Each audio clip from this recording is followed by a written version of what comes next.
India का trade deficit अपने highest पे है एंड इससे इंडिया को बहुत चैलेंजेस फेस करने को मिल सकते हैं। आज के वीडियो में डिस्कस करेंगे कि एग्जैक्टली ट्रेड डेफिसिट होता क्या है, बाय चांस अगर आपको नहीं पता तो, एंड ट्रेड डेफिसिट बढ़ने से, क्योंकि आज तक का हाईएस्ट है, तो बढ़ने से इंडिया को क्या चैलेंजेस फेस करने को मिल सकते हैं, स्टॉक मार्केट में क्या इंपैक्ट आ सकता है। सबसे पहले बात करते हैं ट्रेड डेफिसिट होता क्या है। सिंपल सी चीज है, जब भी किसी भी कंट्री के इंपोर्ट्स उसके एक्सपोर्ट से ज्यादा हो जाते हैं तब ट्रेड डेफिसिट होता है। मतलब सिंपल सी चीज है कि कोई भी कंट्री इंपोर्ट ज्यादा कर रही है, मतलब बाकी कंट्रीज पे डिपेंडेंट ज्यादा है, एंड एक्सपोर्ट कम कर रही है, मतलब बाकी कंट्रीज उस पर डिपेंडेंट कम है, तो ये एज अ कंट्री उस कंट्री की इकोनॉमी के लिए एक डाउन साइड होती है एंड इससे ओवरऑल इकोनॉमी में इश्यूज देखने को मिलते हैं। अब अगर इंडिया की स्पेसिफिक बात करें तो इंडिया का ट्रेड डेफिसिट 23.8 बिलियन डॉलर्स पहुंच चुका है, जो कि एज ऑफ अक्टूबर 2023 आज तक का हाईएस्ट है। ईयर ऑन ईयर अगर देखें तो इंडिया के इंपोर्ट्स 62.5% बढ़ गए हैं एंड टोटल है 62.8 बिलियन डॉलर के इंपोर्ट्स इंडिया करती है।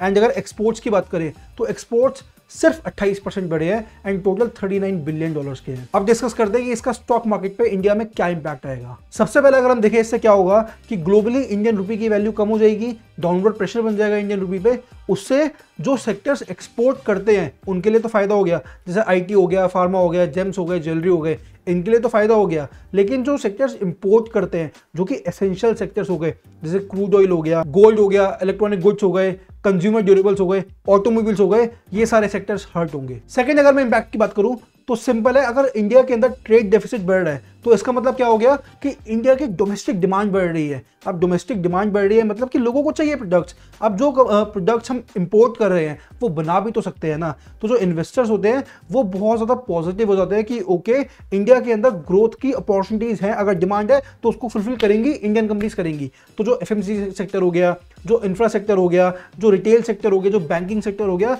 इनको काफ़ी ज़्यादा इन्वेस्टमेंट देखने को मिल सकती है। लेकिन अगर ये डिमांड बढ़ रही है कि अगर लोगों की इनकम बढ़ रही है, उनकी डिस्पोजेबल इनकम बढ़ रही है एंड इसलिए ये सारी जो वैल्यूज हैं ये बढ़ रही है, फिर तो अच्छी चीज़ है।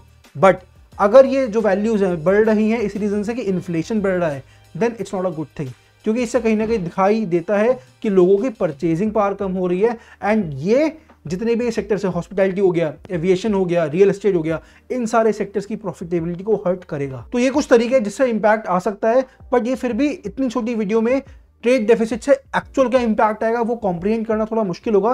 तो इस वीडियो के थ्रू मेरा गोल है कि मैं आपको एक डायरेक्शन दे पाऊँ, क्योंकि इस डायरेक्शन में आपको सोचना है, रिसर्च करनी है।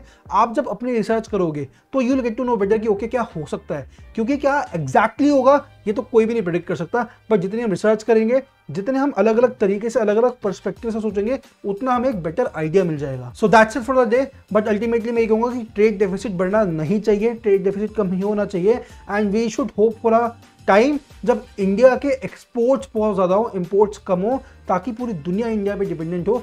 जब भी टाइम आएगा तब इंडिया की इकोनॉमी बूस्ट करेगी, बूम पे होगी, तब का हम वेट करते हैं। लेकिन इसके क्या एक्चुअल इंपैक्ट है, आज आप उसकी रिसर्च करो।